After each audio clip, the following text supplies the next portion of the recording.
Dan informasi terkini, saudara, kita segera tanyakan ke jurnalis Kompas TV Rio Yohanes di Padang, Sumatera Barat.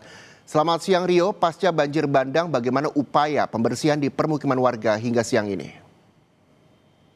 Ya, Reza dan saudara, memang tadi pagi itu pembersihan sudah kembali dilanjutkan. Namun karena cuaca ekstrim, hujan yang cukup intensitas tinggi di daerah Tanjung Raya, Kecamatan Tanjung Raya, Kabupaten Agam, itu menyebabkan petugas gabungan akhirnya mengambil keputusan untuk menghentikan sementara proses pembersihan material banjir bandang yang menghantam pemukiman dan jalur jalan utama yang menghubungkan Lubuk dengan Kota Bukit Tinggi. Dan nantinya direncanakan pembersihan akan dilanjutkan jika cuaca sudah lebih membaik. Ya, penghentian ini diambil kebijakan untuk menghentikan pembersihan sementara ini dilakukan karena mengingat masih adanya potensi longsoran di daerah titik awal, yaitu di Kelo 28 pada jalur jalan Kelo 44 di Maninjau ini. Demikian, Reza.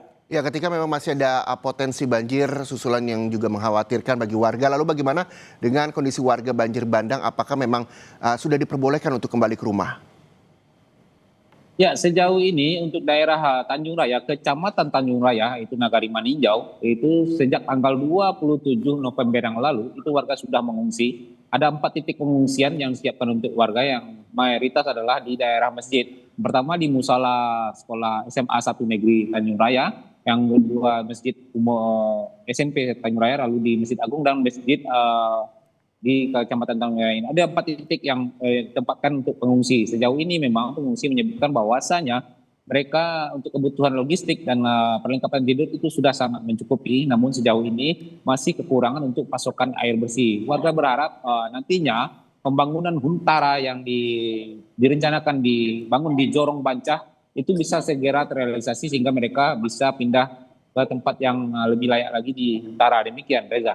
Iya Rio, ketika memang air bersih sulit, lalu bagaimana warga bisa mendapatkan air bersih baik itu untuk mandi dan juga kebutuhan sehari-hari? Ya, untuk kebutuhan sehari-hari memang sejauh ini warga masih di-drop bantuannya dengan menggunakan air tangki untuk pasokan air bersih warga yang berada di pengungsian. Namun mengingat kondisi masih terjadinya longsor dan banjir bandang susulan, ini memutus akses ya untuk pendistribusian saluran air bersih bagi warga terdampak. Nah, jika terjadi banjir susulan sehingga ini terganggu penyaluran bantuan air bersih untuk warga yang terdampak terutama yang mengungsi di 4 titik pengungsian ini. Dan sejauh ini memang pemerintah daerah dan tim gabungan sudah terus mencoba upaya maksimal dan rencanakan juga akan dibangun sebuah jembatan Aramco di daerah Jorong Baru untuk mempermudah akses logistik bagi warga terdampak. Demikian, Reza. Ya, selain bantuan air bersih juga pasokan listrik yang juga sangat dibutuhkan bagi warga. Apalagi yang memang dibutuhkan bagi para pengungsi mengingat bahwa dikhawatirkan ada banjir bandang susulan.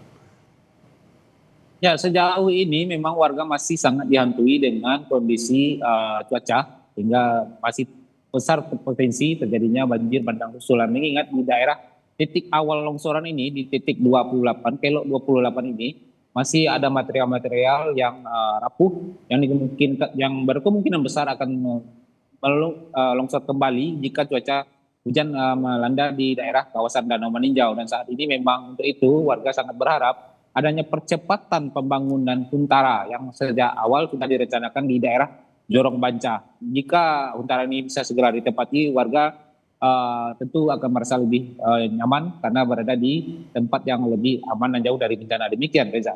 Kita berharap juga hunian sementara segera dapat dibangun dan berdiri kokoh sehingga warga yang berada di posko pengungsian bisa pindah ke tempat yang lebih layak. Terima kasih, jurnalis Kompas TV Rio Yohanes melaporkan langsung dari Padang, Sumatera Barat.